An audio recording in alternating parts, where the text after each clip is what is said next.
Assalamualaikum warahmatullahi wabarakatuh. Nama saya Muhammad Ali bin Jupri. Saya merupakan seorang pelajar daripada Kejuruteraan Elektrik Universiti Selangor. Di dalam video ini, saya akan memberikan sedikit ucapan mengenai perpaduan merupakan kunci utama untuk memenangi COVID-19. Penularan wabak COVID-19 telah pun memberikan ancaman yang besar kepada nyawa manusia di seluruh pelosok dunia. Negara kita juga tidak terkecuali apabila bilangan kes positif dan kematian semakin meningkat serta membimbangkan. Wabak ini tidak kenal masa, sama ada lelaki, wanita, orang muda ataupun orang emas maupun kanak-kanak, semuanya boleh jadi mangsa jika kita leka dan cuai. Begitu juga wabak ini tidak kenal agama, bangsa dan ideologi politik mangsa sebelum dijangkiti. Oleh itu, cara terbaik untuk menangani dan menghadapi wabak ini ialah dengan bersatu dan berhadapan dengannya sebagai sebuah bangsa Malaysia yang kuat, cekal, berdaya tahan serta berdisiplin. Dalam konteks ini, kita perlu menyadari bahawa menangani wabak bukan tugas anggota perubatan atau kerajaan semata-mata. Sebaliknya, ia perlu membabitkan pembabitan seluruh lapisan rakyat masyarakat mengikut kapasiti masing-masing. Jadi, perpaduan antara kaum merupakan kunci utama untuk negara keluar daripada krisis akibat COVID-19. Walaupun negara berhadapan krisis kesihatan dan keselamatan awam akibat pandemik COVID-19, rakyat perlulah bersikap positif dengan seiring mengambil peduli dalam konteks menjaga diri antara satu sama lain. Dengan adanya semangat perpaduan dapat mengurangkan kes jangkitan COVID-19. Dengan adanya semangat perpaduan dalam diri kita masing-masing dapat menjauhkan kita daripada sikap mementingkan diri seperti melanggar SOP, berbelanja secara panik dan banyak lagi. Sebagai rakyat yang bertanggungjawab, kita perlu bersikap matang, rasional, komited dan berdisiplin. Patuhilah perintah kawalan pergerakan, duduk diam-diam di rumah dan hanya keluar untuk sebat musabah seperti membeli barangan keperluan harian demi mengelak rantaian penularan wabak yang baharu. Di samping itu, dengarlah nasihat dan rayuan para petugas perubatan agar mengekalkan tahap kesihatan yang terbaik seperti amalkan jarak sosial 1 meter, menggunakan penutup mulut dan hidung, menggunakan hand sanitizer, kerap membasuh tangan serta membersihkan diri. Malah jangan sekali menipu atau menyuruh sebarang maklumat daripada pasukan perubatan ketika menjalani saringan kesihatan, terutama sejarah perjalanan ataupun kontak dengan mana-mana individu yang ada simptom atau disahkan positif COVID-19.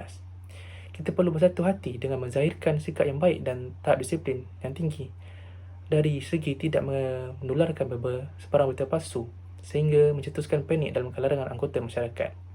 Semangat perpaduan ini juga dapat meringankan beban satu sama lain. Sebagai contoh, membantu jiran yang terdesak, menderma facial untuk barisan hadapan dan banyak lagi. Sejak bermulanya PKP, beberapa pertubuhan bukan kerajaan ataupun dikenali sebagai NGO seperti Pertubuhan Ikram Malaysia mewujudkan tabung bantuan COVID-19 iaitu iBantu. Begitu juga individu seperti Syed Azmi Al-Habsyi dan pasukannya melalui inisiatif bantuan kes COVID-19 tampil membantu menyumbangkan makanan mentah dan keperluan asas kepada memerlukan, terutamanya golongan B40.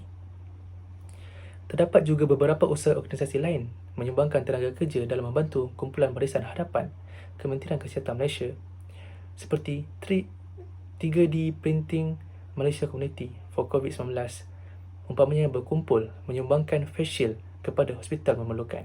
Fakulti Kejuruteraan Mekanikal Universiti Teknologi MARA daripada UiTM juga menyambut baik inisiatif ini dengan mengumpulkan 16 unit mesin pencetak 3D milik fakulti dan juga milik pribadi para pensyarah untuk menghasilkan lebih banyak face shield bagi kegunaan petugas barisan hadapan. Face shield dihasilkan akan disterilkan dengan cahaya UV sebelum diserahkan. Selain itu, pengusaha sekap tempatan dan Yayasan Hidropolis Negara mengedarkan tudung kegunaan jururawat dan doktor di barisan hadapan sebagai kelengkapan memerangi penularan virus ini. Tudung didermakan ini akan dipakai buang bagi menjaga kebersihan dan keselamatan petugas KKM. Begitu juga dengan artis dan influencer di media sosial.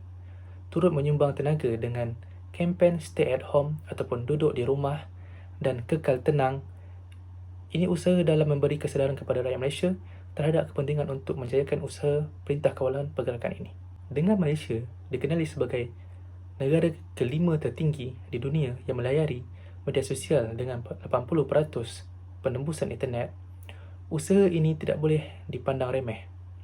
Bagi yang tidak mampu menyumbang keuangan, tidak mempunyai pengaruh untuk mengutip derma sumbangan atau tidak berkemahiran, rakyat masih boleh membantu dengan tenaga masing-masing. Selain itu, semangat perpaduan juga dapat mempercepatkan kejayaan proses vaksinasi, seperti menawarkan diri menjadi sukarela di pusat pengurusan vaksin. Kempen kesedaran terhadap kebaikan dan keselamatan vaksin oleh kerajaan, swasta, ahli akademik maupun individu umpamanya meningkatkan penerimaan vaksin dalam kalangan rakyat Malaysia. Usaha ini memerlukan kerjasama dan perpaduan semua rakyat Malaysia bagi mencapai imuniti kelompok, memutuskan rantaian jangkitan COVID-19 dan seterusnya mencapai kes sifar.